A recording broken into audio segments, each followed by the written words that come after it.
กรมอุตุนิยมวิทยาก็เตือนทุกภาคนะคะให้เตรียมรับมือพายุโซนร้อนราอีคาดเฉพาะว่าภาคเหนือแล้วก็ตะวันออกเฉียงเหนือได้รับฝนกระทบมากเลยทีเดียวนะคะถึงฝนตกหนักมากขึ้นส่วนกรุงเทพมหานครและปริมณฑลมีฝนตก80%ของพื้นที่ค่ะ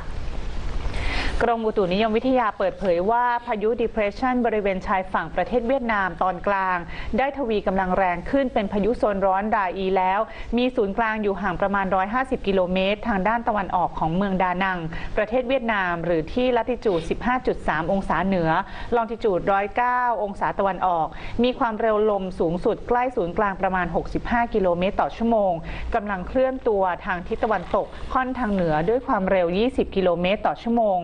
คาดว่าพายุนี้จะเคลื่อนขึ้นฝั่งประเทศเวียดนามใกล้เมืองดานังในวันนี้และจะเคลื่อนเข้าภาคตะวันออกเฉียงเหนือบริเวณจังหวัดมุกดาหารและอุบลราชธานีในคืนนี้และตอนกลางของประเทศไทยก่อนจะอ่อนกำลังลงเป็นพายุ Depression นะคะแล้วก็เคลื่อนเข้าปกคลุมภาคเหนือในระยะต่อไป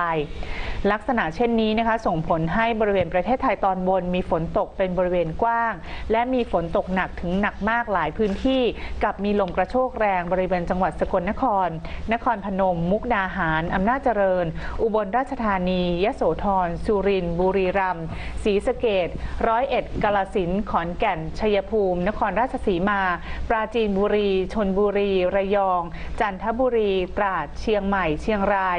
ลำพูนลำปางพะเยาแพร่น่านอุตรดิตถ์พิษณุโลกและก็เพชรบูรณ์ค่ะ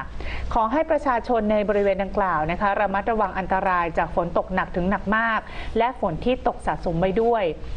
ส่วนคลื่นลมบริเวณอันดามันและอ่าวไทยตอนบนนะคะมีกำลังแรงขึ้นโดยมีคลื่นสูง 2-3 เมตรขอให้ชาวเรือเดินเรือด้วยความระมัดระวังเรือเล็กควรงดออกจากฝั่งในช่วงวันที่ 13-18 กันยายนนี้และติดตามข่าวพยากรณ์อากาศจากกรมอุตุนิยมวิทยาอย่างใกล้ชิดสำหรับกรุงเทพมหานครและปริมณฑลนะคะมีโอกาสเกิดฝนฟ้าคะนอง80%และมีฝนตกหนักบางแห่งอุณหภูมิต่ำสุด 25-26 องศาเซลเซียสสูงสุด 31-34 องศาเซลเซียสลมตะวันตกเฉียงใต้ความเร็ว 15-30 กิโลเมตรต่อชั่วโมงค่ะ